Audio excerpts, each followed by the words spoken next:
On today's ChurchTechCast Q and A, compressing QuickTime files, live streaming providers, and a whole lot of ProPresenter questions.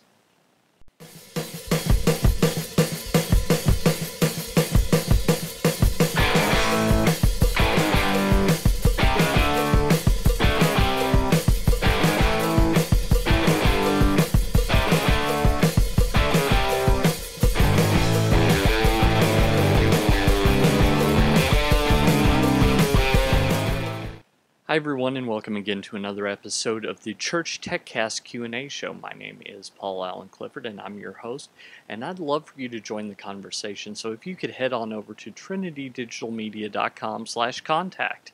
There you'll find all my contact information, including the voicemail number 1-877-POD-ECHO or 1-877-763-3246. My email address, paul@trinitydigitalmedia.com. My Twitter handle, Paul Allen Cliff, spelled the shortest possible way, PAULALANCLIF. Or you could just leave a comment there, quite frankly. Any of those will do it, and you'll be able to get in touch with me. So, let me first talk about just a couple of quick things, and the first of those is that this show is sponsored in part by people like you.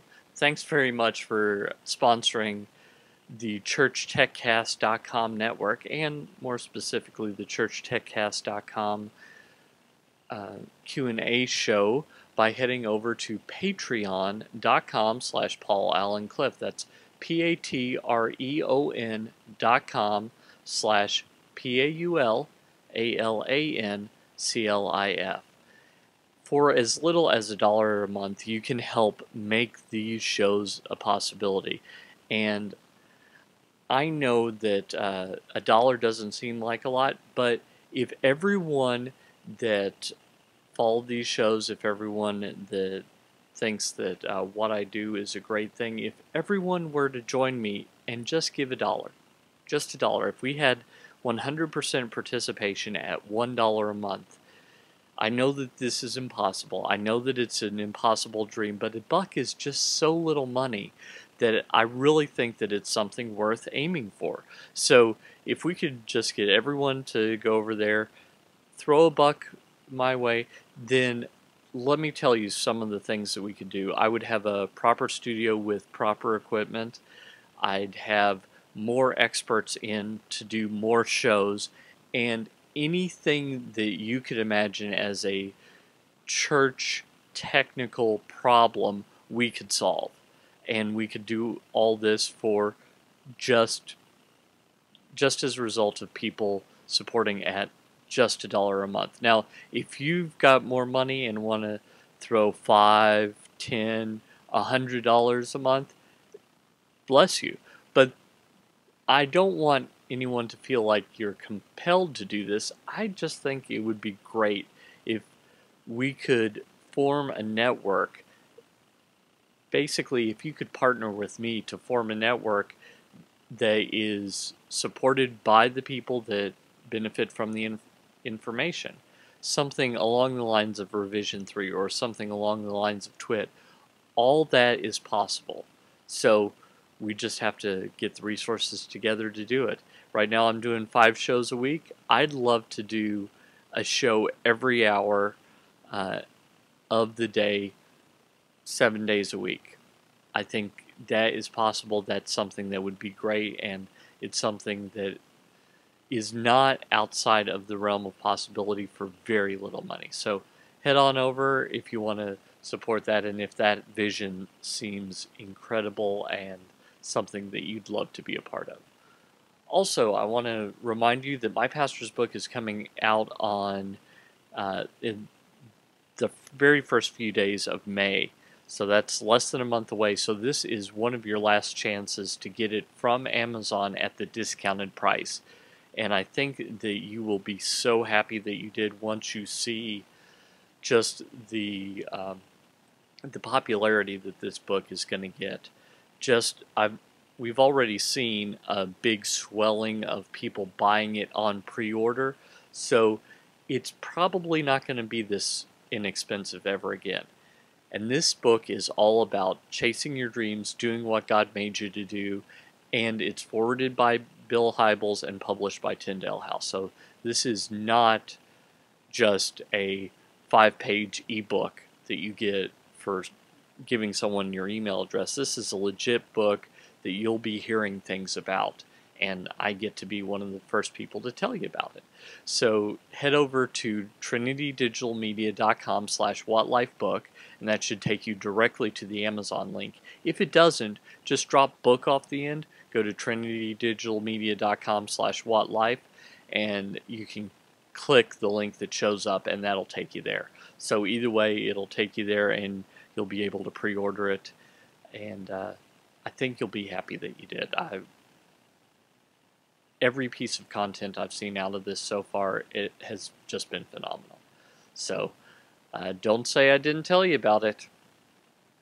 Okay, so we've got a few questions that I've culled from some of the communities that I've been a part of, and someone sent me one. Let me actually start with that. My friend Daniel, who is actually the morning director at a local television station, was asking about ProPresenter. There are actually a few questions about ProPresenter, and he said he was having a problem where when they import slides into ProPresenter, they get not only the folder the slides are in, but every subfolder that's in that folder. So if they have, like this week, or the current slides, and then inside the current slides there's an archive, they also get the archive, which that can get ungainly if the archive just keeps building. So Daniel, here's what I would do. What I would do is when you open that, instead of opening the folder and importing the entire folder, or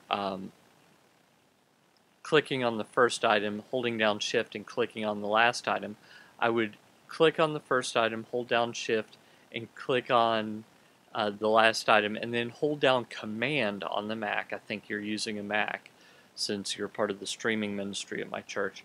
Hold down Command, and then click on each of the folders to deselect them, each of the subfolders, and then just import it that way. I think that that'll solve your problem. Brent Haig over in Church Tech Leaders says, does anyone know if there's a way to loop a video, pre-show video, until a certain time on the clock, like 5 o'clock, and then go to a different static or black slide using ProPresenter 5?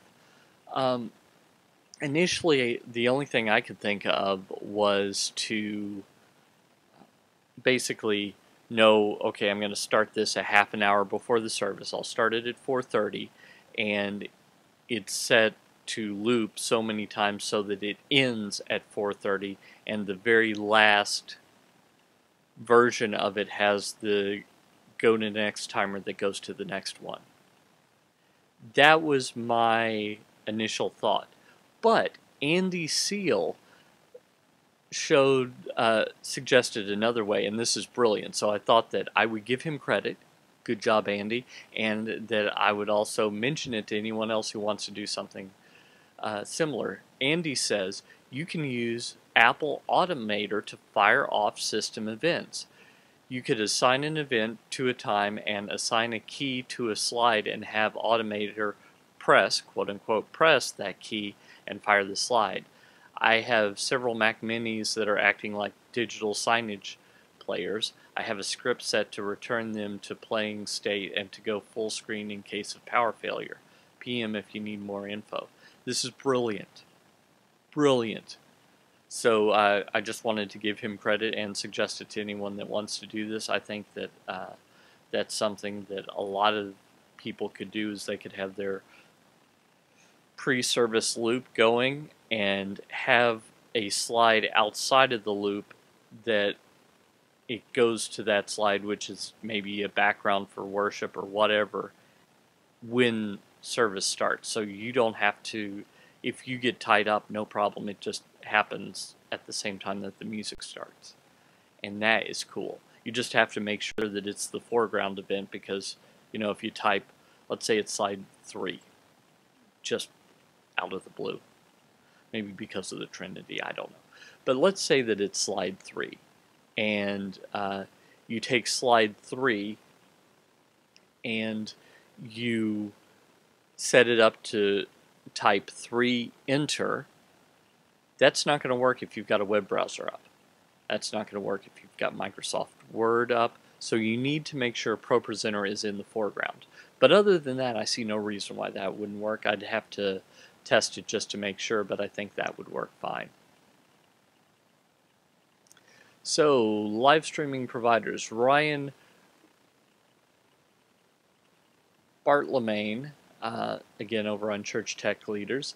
There was a topic about a year ago on this subject. I wanted to start a new one to get some conversation going. I'm currently using the new live stream to stream our church services. We're looking to potentially make a switch for a couple of reasons.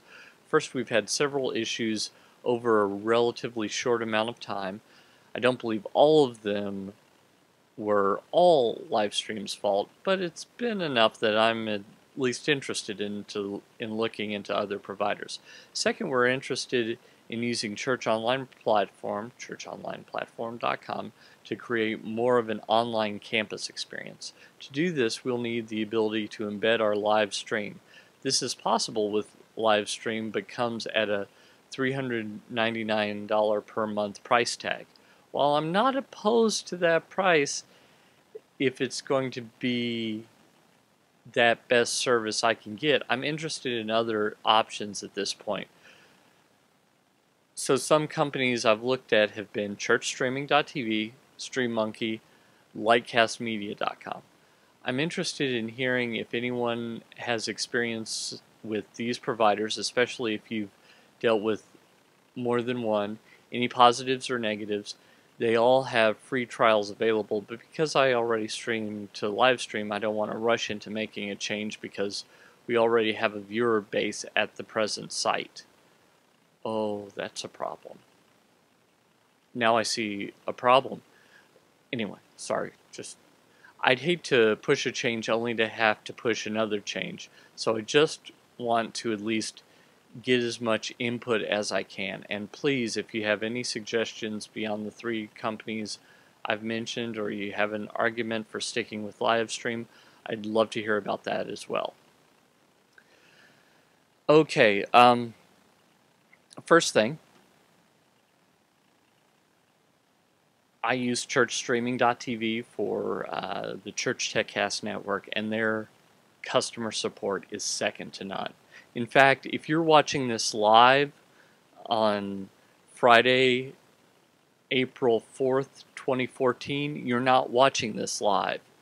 You may think you're watching it live, but in fact, you're watching something that I've recorded the night before because I'm going to be away from the studio during that time. I've got a freelance thing I have to do, much to my chagrin.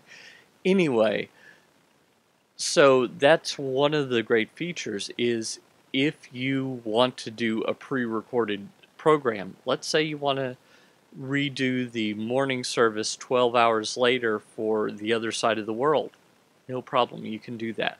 So they have all kinds of cool features like that. I've also used worship channels, found them to be very accommodating. In fact, that's where I started. YouTube live events, while from a technological standpoint they seem to work fine, I'm a bit concerned, first, based on what you talked about with the embedding. Embedding with YouTube live events isn't the best. It's per event, not per type of event, which is less than what you want. But the other problem is customer service, quite frankly. Now they've got all kinds of Python scripts, all kinds of help files and everything, but for churches who get a license to stream, there's a problem in that there's nobody to say, hey customer service person, can I talk to your boss because we have a license to stream, here's our license. Can you please put us on the whitelist not to get copyright notices every single week that we have to dispute? So that's something that I am concerned about from that standpoint.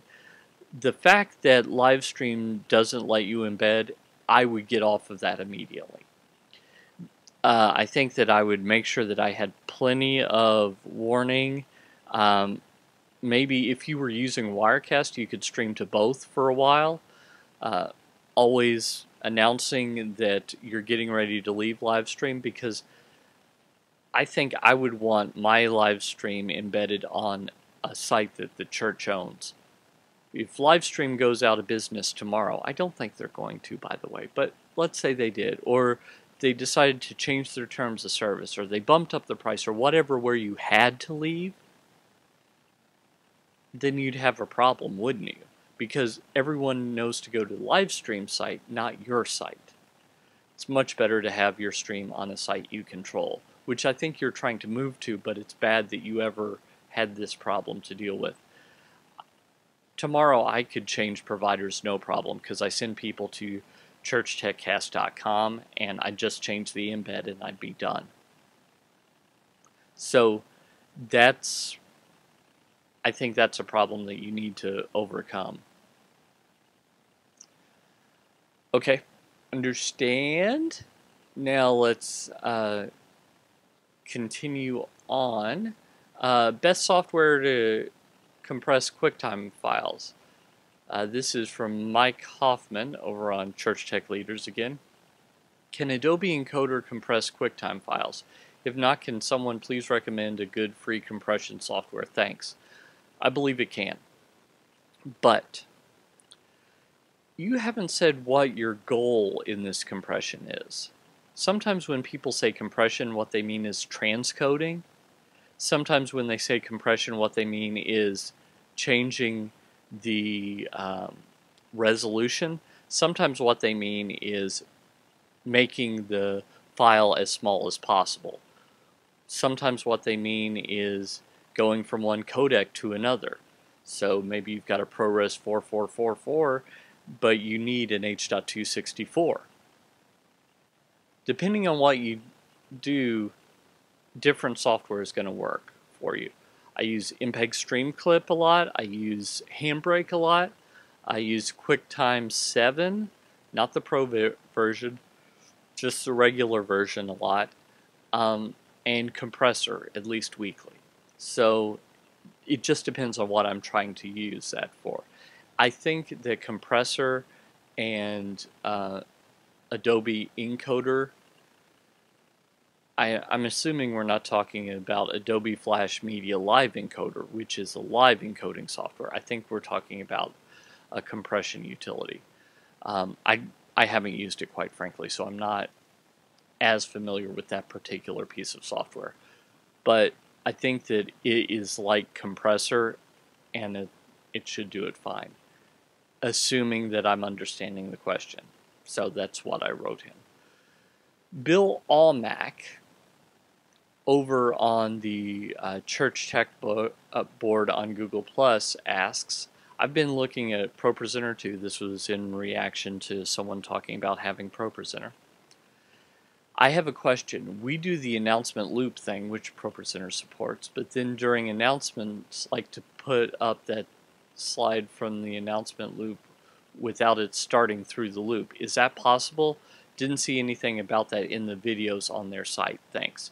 So I created a screencast for him. That's over in my ProPresenter 5 tutorials, which you can get to bit.ly/pro5tuts, T-U-T-S, all lowercase, all one word. So bit.ly/pro5tuts. That will take you there. One of those is about his exact question. Basically, there are two ways to do it. You can create an announcement item in the list, which has slides that you're going to use only for announcements that don't have the go to next timer on them. He didn't like the redundancy of that. I like it because I like to duplicate my rundown exactly in ProPresenter, but you know, to each his own. So the other thing is, if you import them as backgrounds, then you can just have the background open, the background chooser thing on the bottom open all the time, and just, if at any time someone mentions the Easter egg hunt, you can click on the Easter egg hunt slide without going to something different.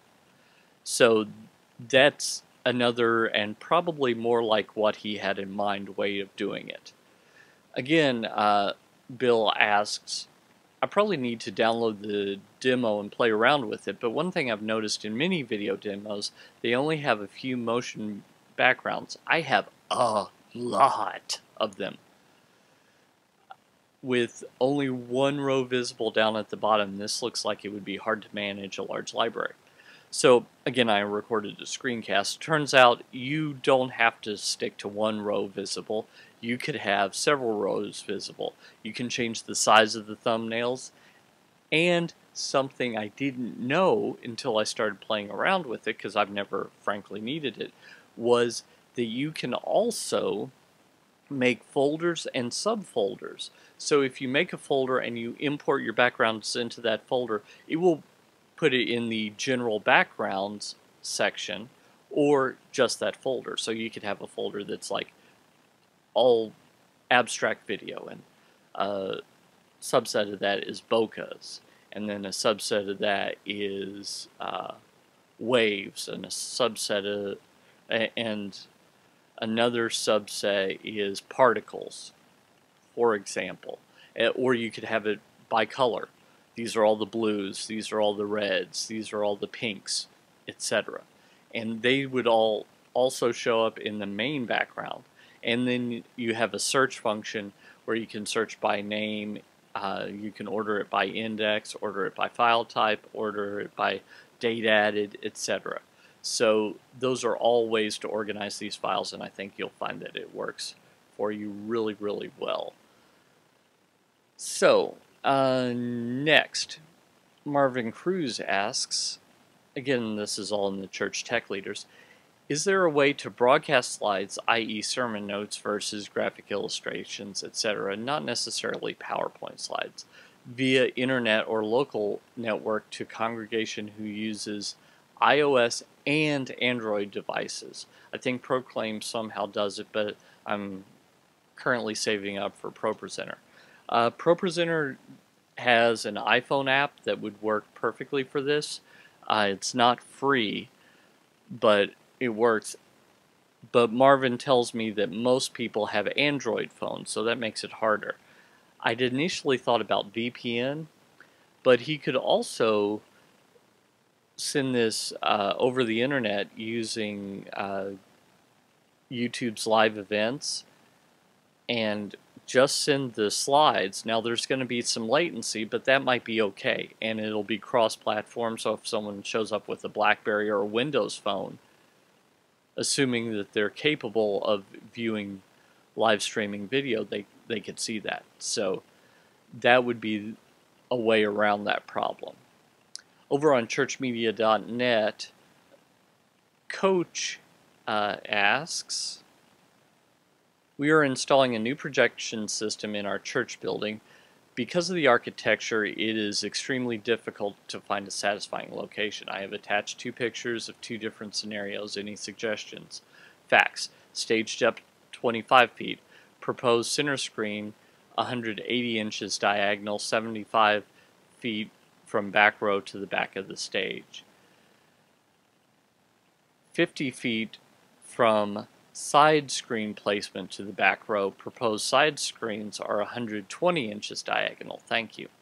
So off the top of my head, I can't remember the formula, but looking at the pictures, those didn't look all that, they didn't look big enough to me. Now that's just looking at the pictures, and I didn't do the math, so I could be wrong. But I do know that one thing you should consider, because you want to picture his church as a very traditional church with a very pointy roof. You know, it's all, the ceiling's all open, so it's pointy, and he's got 2 side locations where he could put screens, and those don't seem horrid as long as they're big enough. But he was gonna put the big one towards the back of the screen, back of the stage, and I don't think that that's necessarily the best option. What you could do is you could put a curtain at the apex, kind of, you can imagine making that into a triangle where the bottom of the curtain is flat and the two sides of the roof come up, so that you have this curtain covering up this area, and behind that curtain you put the motorized screen. You can have a motorized screen created with extra black on the top so that it can lower much farther, and you could get it into a much lower location than maybe you're thinking. So that's the way that we did it at Asbury Seminary in the chapel when I was there. And it looked great, and then we could make the screen go away for like weddings and such, times when you wouldn't use screens as much, and it was just great. So that's what I'd recommend as an idea. I don't like sticking it all the way on the back of the stage. I think you want it closer, so that's just my 2 cents on that. And I don't think that I would want the center screen to be bigger than 2 side screens, and I think 25 feet more distance, those, is it 120 inches and 180 inches, those 60 inches, which that's 5 feet. It should be bigger, but the pictures didn't look like it was. So that's basically what I would suggest. Okay. Next, Flick, F-L-I-C, which I bet is like a church. Yeah, it's in Florida, so the FL is probably Florida, like Florida Independent Church or something. Again, on churchmedia.net, asks iPad control. Hello, if this has been discussed before, I do apologize in advance. Doing a quick Google search, I did find some 2011 commentary, also finding a YouTube link, which I am unable to post yet. Forum rules suggesting that it can be done. Has there been any progress on this? Our church is looking for projection software, and having easy worship remotely controlled by an iPad would be a plus. Thank you for your insight, Pete.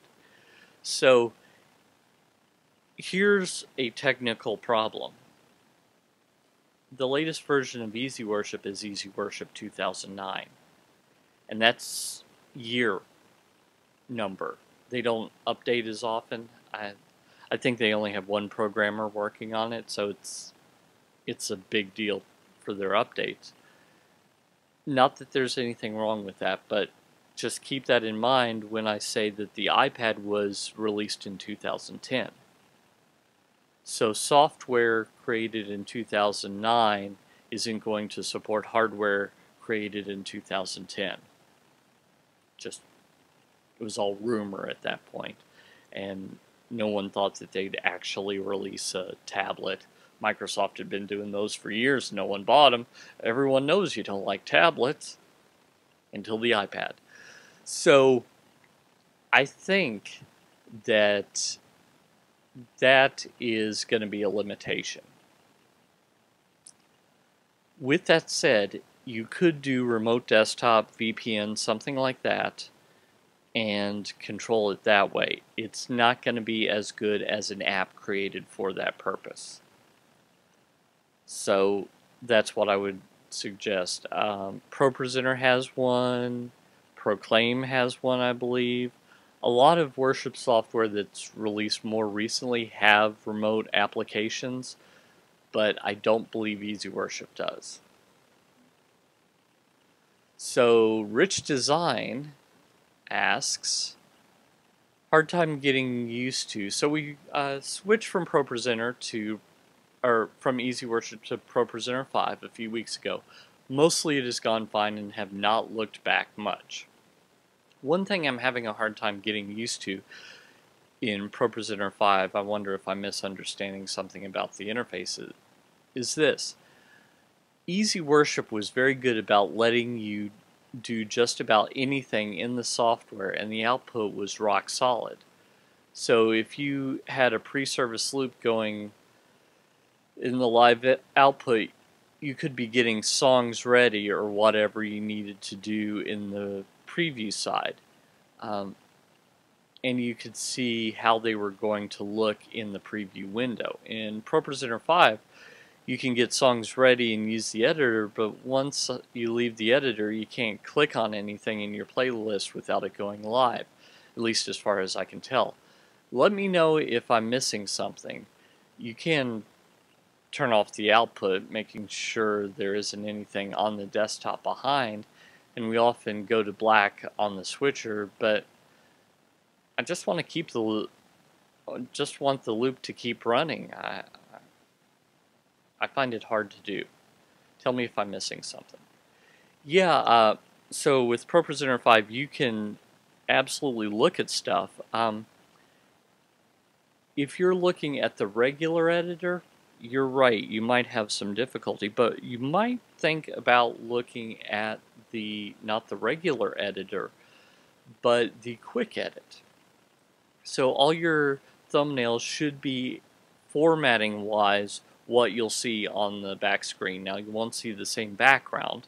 It'll be black with your foreground text, but you should see it.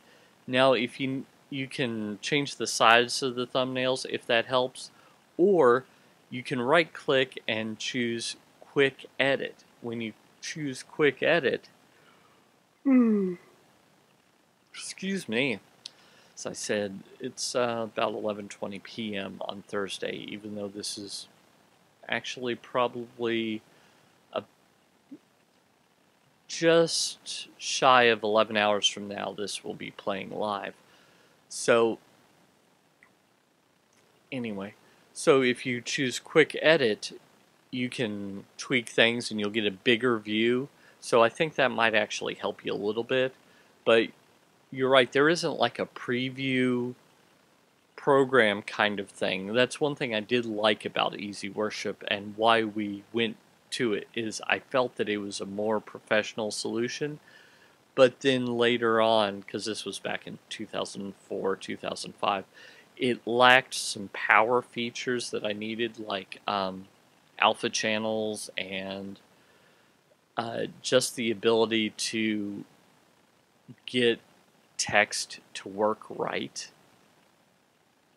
So it was Easy Worship, it wasn't easy sermon slides, and the sermon slides problem was what eventually pushed us over the top towards first live worship, which frankly wasn't a good choice. I didn't make it. And then ProPresenter, which was what I initially recommended. So I think you're right on that.